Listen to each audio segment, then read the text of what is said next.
Hi ஹலோலி people எல்லாருக்கும் ஒரு மிகப்பெரிய வணக்கம். இன்றைக்கி நம்ம ஒரு விஷயத்தை பற்றி பேசணும் அப்படின்னு சொல்லி நான் நினச்சிருந்தேன். ஏன்னா நேற்று ஒரு வீடியோடைய தம்ப்நெயில் பார்த்தேன். அது என்ன அப்படின்னு சொன்னால், அஜித் சார் இப்போ ஸ்பெயின் பார்சிலோனாவில் அந்த கார் ரேஸ் எடுத்து பண்ண போகிறாங்க. ஸோ அதுக்கு அந்த வார்ம்அப்ஸ் அவங்க டீம் மெம்பர்ஸோடு சேர்ந்து அவங்க பண்ணாங்க இல்லையா. ஸோ அதை ஒரு இன்ட்ரோ மாதிரி கொடுத்துருந்தாங்க. அந்த காரை இன்ட்ரொடியூஸ் பண்ண மாதிரி, அதே மாதிரி அவங்க டீம் அவங்க போடக்கூடிய அந்த ஒரு ரேசிங் ஜாக்கெட்டு, அதுக்கப்புறமா அவங்க ஓட்டக்கூடிய கார், அதோடைய அந்த கலரிங் ஸ்டிக்கர்ஸ் இதெல்லாமே இது பண்ணியிருந்தாங்க. ஸோ அது பார்த்திங்கன்னா ரைட்டு, நீங்கள் எல்லாருமே கேட்ச் பண்ணிட்டீங்கன்னு நினைக்கிறேன் எந்த பாயிண்ட்டை பற்றி பேச வந்திருக்கிறேன் அப்படின்னு சொல்லிட்டு. அதாவது அதில் ஒயிட்டு, எல்லோ, ரெட்டு இந்த கலரெல்லாம் மிக்ஸ் ஆகி அப்படி இருந்துச்சு. உடனே பார்த்திங்கன்னா நம்மளாம் நான் ஒரு ட்விட்டரில் ஒரு ட்வீட் கூட போட்டிருந்தேன். என்னப்பா அஜித் சார் தவகக்கு ஆதரவு அப்படின்னு சொல்லிட்டு வந்துடுவாங்களே அப்படின்னு நம்ம ஒரு ட்வீட் போட்டிருந்தோம். எக்ஸாக்ட்லி அதே மாதிரி நிறைய போஸ்ட் நான் பார்த்தேன். ஸோ அதுக்கப்புறமா பார்த்திங்க அப்படின்னு சொன்னால், எனக்கு மைண்டில் ரொம்ப நாளாகவே ஸ்ட்ரைக் ஆகிட்டு இருந்தது என்ன அப்படின்னு சொன்னால், விஜய் சார் தவக மாநாடு நடத்திட்டு இருந்தார். அந்த டைமில் அந்த மாநாடு ஆரம்பிக்கிறதுக்கு முன்னாடி பயங்கரம் ரொம்ப வைரலாக இருந்த நிறைய விஷயங்களில் ஒரு முக்கியமான விஷயம் என்ன அப்படின்னா, அஜித் சாரும் விஜய் சாரும் சேர்ந்துருக்கிற மாதிரி கீழே அஜித்தின் ரசிகன், தளபதியின் தொண்டன் அப்படின்னு சொல்லிட்டு ஒரு வாக்கியம். அதாவது ரெண்டும் வேறு வேறு பிளட் குரூப்டா, ரெண்டும் சேர்ந்துச்சு அப்படின்னு சொன்னால் உசுறு போயிருமாடா அப்படின்ற மாதிரி தான் சினிமா அப்படின்ற விஷயத்தில் இருந்தது. ரியாலிட்டியுமே அதே மாதிரி தான். ஆக்சுவலாக உண்மை அதுதான். அதுக்காக நண்பர்களா இல்லையா, நண்பர்கள் அது இருக்கும், இல்லை நான் சொல்லலை. ஆனால் அதை தாண்டி அஜித் சார் பண்ணாத ஒரு விஷயத்தை, அதாவது அவருக்கு ஆதரவு இந்த மாதிரியான விஷயங்கள் எதுவுமே இல்லாமல் ஆதரவு அப்படின்ற மாதிரி இங்கே ஒரு விஷயத்தை கட்டமைக்கிறாங்க இல்லையா. அதுதான் இங்கே பிரச்சனையே. அதாவது ஏன் அஜித் சார் மன்றத்தை கலைச்சார் அப்படின்றத உண்மையிலே தெரிஞ்சவன் எவனுமே நான் அவருக்கு ரசிகன் இவருக்கு தொண்டன் அப்படின்ற ஒரு வார்த்தையே சொல்ல மாட்டான். ஏன்னா அரசியலில் தன்னுடைய பெயரை பயன்படுத்தி அவங்கவுங்க இருக்கக்கூடிய கட்சியில் தன்னுடைய ரசிகர்கள் வேலை பார்க்குறாங்கப்பா அப்படின்றது தெரிஞ்சு தான் மெயினாக மன்றத்தையே கலைச்சாங்க. அதுக்கப்புறமா அவர் சில விஷயங்கள், மன்றத்தில் நடந்த சில குளறுபடிகள் இதெல்லாம் இருக்குது, அதெல்லாம் வேறு. சரியா, மெயினான ரீசன் என்ன இதுதான். சரியா, மன்ற பேரை நம்ம கட்சி சார்பாக வேறு கட்சி சார்பாக போகிறது, இந்த மாதிரியான விஷயங்களுக்கு அஜித் சார் எப்போவுமே உடன்பட்டு போகிற ஆள் கிடையாது. அதே மாதிரி இன்னொரு முக்கியமான விஷயம், ரொம்பலாம் நம்ம போக வேண்டாங்க. ஆரம்ப காலத்துலேருந்து அஜித் சாருக்கு சம்மந்தப்பட்டவங்க என்னென்ன இடைஞ்சல்கள் கொடுத்தாங்க அவருடைய கேரியரில் கொஞ்சம் யோசிச்சு பாருங்களேன். இப்போது ஒரு 2007க்கு அப்புறமா ரசிகரா மாறிக்கிட்டு, அதுக்கப்புறமா நான் சொல்கிறது ஒரு 96, 95லேருந்து இந்த ஆசைன்னு ஒரு படம் வந்துச்சு இல்லையா, அந்த படத்துலேருந்து நம்ம அஜித் சாரை ஃபாலோ பண்ணுற ஆட்கள் இருக்காங்க இல்லையா, அவங்கக்கிட்டலாம் கேட்டு பாருங்கள். உண்மையிலேயே அஜித் சாரோட ரசிகனாக இருக்கிறவன் எந்த நிலையிலையும் விஜய் சாருடைய தொண்டனாக மாறுறதுக்கு வாய்ப்பே கிடையாது. அதுதான் நிஜம். ஏன்னா அந்தளவுக்கு நம்ம வாங்கியிருக்கோம். அதாவது அவருடைய படத்தையோ அவருடைய நடிப்பையோ பற்றிலாம் இவங்க ரொம்ப இதெல்லாம் பேச மாட்டாங்க.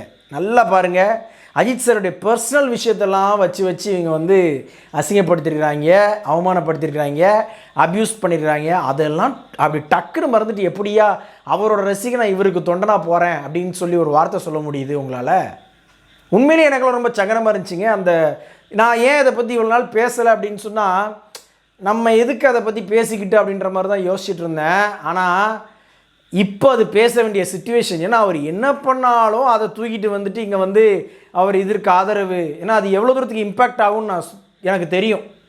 ஏன்னா சாதாரணமாக அஜித் சாரை பற்றியே சில விஷயங்கள் அவர் செய்யாத விஷயத்தை செஞ்சாங்க அப்படின்னு சொன்னால் இங்கே கண்ணை மூடிட்டு நம்பக்கூடிய அஜித் ரசிகர்கள் நிறைய பேர் இருக்காங்க. அவர் பண்ணியிருப்பாருப்பா இதை அப்படின்னு சொல்லிட்டு. ஏன்னா அவர் நல்லது பண்ணுறாரு, இல்லைன்னு சொல்ல. அதை தாண்டி அவர் பண்ணாத விஷயத்த கூட இங்கே ஃபேக்காக சில விஷயங்கள் சும்மா அவருடைய பெயரை கெடுக்கணுன்றதுக்காகவே இங்கே நிறைய பேர் பண்ணியிருக்கிறாங்க. அதையும் நம்பிட்டு இருக்கிற மக்கள் தான் நம்ம நிறைய பேர் இருக்காங்க. ஸோ அவங்களுக்கு இது ஒரு இதாக இருந்துடக்கூடாது இல்லையா. அஜித் சார் அவருக்கு சப்போர்ட் பண்ணுறாரு, அது தவறான செயல். உண்மையிலேயே அப்படி அஜித் சார் சொன்னார் அப்படின்னு சொன்னால் அதுக்கப்புறமா அது வேறு. ஆனால் அப்படி சொல்கிறதுக்கு வாய்ப்பே கிடையாது. கரெக்டுங்களா? அது வேறு மாதிரி ஆகி போயிடும் அப்படின்றது அஜித் சாருக்கே தெரியும். எப்போவுமே எங்களுடைய அரசியல் நிலைப்பாடு அப்படின்றது அவர் தெளிவாக சொல்லிட்டார். ஒரு சாதாரண வாக்காளர் நின்று ஓட்டு போடுறது மட்டும்தான் அப்படின்றத ஒவ்வொரு வாட்டியும் சொல்லிகிட்டு இருக்கிறாரு. ஸோ இது வந்து நிறைய பேர் கொஞ்சம் அப்படியே சங்கடமாக அப்படியே வரலாம். பட் உண்மை என்னன்றது ஒன்று இருக்கு இல்லையா, எல்லாம் முடிஞ்ச அளவுக்கு எப்படியெல்லாம் அசிங்கப்படுத்த முடியுமோ அப்படியெல்லாம் அசிங்கப்படுத்திட்டு அதெல்லாம் கொஞ்சம் யோசிச்சு பாருங்கள். இந்த இப்போ நேற்று பெஞ்ச மலையில் முளைச்ச காலா மாதிரி திடீர்னு அவருக்கு ரசிகராக மாறிட்டு நான் வந்து அஜித் சாரோட ரசிகன் ஆனால் விஜய் சாருக்கு தொண்டனா போகிறேன் அப்படின்னு சொல்கிறது வந்து உண்மையிலேயே நீங்கள் அஜித் சார் அசிங்கப்படுத்துகிற மாதிரி தான் அப்படின்றது என்னுடைய பாயிண்ட் ஆஃப் வியூ. ஒரு அஜித் சார் ரசிகனா, ஏன்னா சாதாரணமாக அப்யூஸ் கிடையாதுங்க, பயங்கரமாக அப்யூஸ் பண்ணியிருக்காங்க. அந்த அப்யூஸ்லாம் வந்து உண்மையிலேயே ஒரு 25-26 வருஷமாக நீங்கள் உட்காந்து அஜித் சார்னு சொல்லி கொண்டாடிட்டு இருக்கிற கேரக்டர்ஸ்லாம் எப்படி ஃபீல் பண்ண தெரியும்ல, டேய் எவன்டா அவன் கையில் கிடச்சாலாம் அப்படின்ற மாதிரி தான் தோணும். ஓகேவா, நீங்கள் விஜய் சாருக்கு சப்போர்ட் பண்ணி போகணும், அவருடைய கட்சியில் சேர்ந்து பயணிக்கணும்னு நினச்சிங்கன்னா பயணிங்க. ஆனால் அஜித் ரசிகன் அப்படின்ற அந்த அடையாளத்தோடு போய் பயணிக்காதீங்க அப்படின்றதான் என்னுடைய பாயிண்ட் ஆஃப் வியூ. புரியுதுங்களா? உங்களுக்கு ஒரு வேளை அவருடைய கொள்கையை பிடிச்சிருக்கலாம், கோட்பாடு பிடிச்சிருக்கலாம் அப்படின்னா தாராளமாக போங்க. ஆனால் அங்கே போய் இருந்துக்கிட்டு நான் ஒரு அஜித் ஃபேன் ஆனால் வந்து இப்போ நான் விஜய் சாருடைய தொண்டனாக மாறி இருக்கேன் அப்படின்னு சொல்லி இவர் அசிங்கப்படுத்தாதீங்க. இவருடைய அந்த கொள்கை கோட்பாடு இருக்கு இல்லையா, அதை அசிங்கப்படுத்தாதீங்க அப்படின்றது தான் என்னுடைய பாயிண்ட் ஆஃப் வியூ. ஸோ இதை எல்லாருமே புரிஞ்சுப்பீங்கன்னு நினைக்கிறேன். இது வந்து ஒரு வன்மமோ அல்லது ஒரு ஃபேன் பாயிசம் அந்த இதுக்கெலாம் நான் சொல்லலை.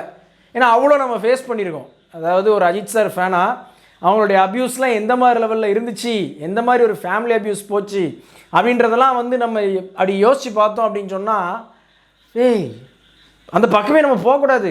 ஆமாம், மதியாதார் தலைவாசல் மிதியாதே அது வேற, இது வந்து அப்படி கிடையாது. வன்மம் அதை மட்டும்தான் அவங்க எப்போவுமே பண்ணியிருக்கிறாங்க. அவருடைய கெரியர்லேருந்து பர்சனலை பற்றி கூட இவங்க வந்து அவ்வளோ கேவலமாக தரக்குறைவாக பேசின ஆட்கள். ஸோ நீங்கள் அந்த பாயிண்டெல்லாம் விட்டுட்டு நீங்கள் வந்து ஏதோ உங்களுடைய அந்த ஒரு சுயலாபத்துக்காக நீங்கள் போகிறீங்க அப்படின்னு சொன்னால் போங்க, ஆனால் அதுக்காக அவர் பேரை சொல்லிட்டு போகாதீங்க அப்படின்றது தான் என்னுடைய தாழ்மையான கருத்து. இன்றைக்கி கூட பார்த்திங்கன்னா நம்ம மதுரையில் அண்ணமார், நமக்கெலாம் பெரிய அண்ணமார் இருப்பாங்க இல்லையா, அவங்களாம் ஓப்பனாகவே என்ன சொல்லியிருக்காங்க, அவர் பாட்டுக்கு அவர் வேலையை பார்த்துட்ருக்காரு, தேவையில்லாமல் இங்கே உங்களுடைய சுயலாபத்துக்காக அவருடைய பெயரை யூஸ் பண்ணாதீங்க அப்படின்னு சொல்லியிருக்காங்க. அதைத்தான் நானும் வழிமொழிகிறேன். மறுபடியும் அதான் சொல்கிறேன், உங்களுக்கு பிடிச்சிருந்துச்சா உங்கள் சுய அடையாளத்தோடு போங்க. அஜித் ரசிகன் அப்படின்ற அடையாளத்தோட அந்த பக்கம் போயிட்டு நான் வந்து அவரோட ரசிகன் இவரோட தொண்டன் அப்படின்னு சொல்லிட்டு அசிங்கப்படுத்தாதீங்க அப்படின்னு நான் சொல்லுவேன். வீடியோ பிடிச்சிருந்துச்சுன்னா, நான் பேசுகிறதுல உண்மை இருந்துச்சுன்னா, இது அக்செப்டபிள் தானப்பா அப்படின்னு நினச்சவங்க தாராளமாக லைக் பண்ணுங்கள், ஷேர் பண்ணுங்கள். மீண்டும் சூப்பராக இன்னொரு வீடியோவோட மீட் பண்ணுறேன்.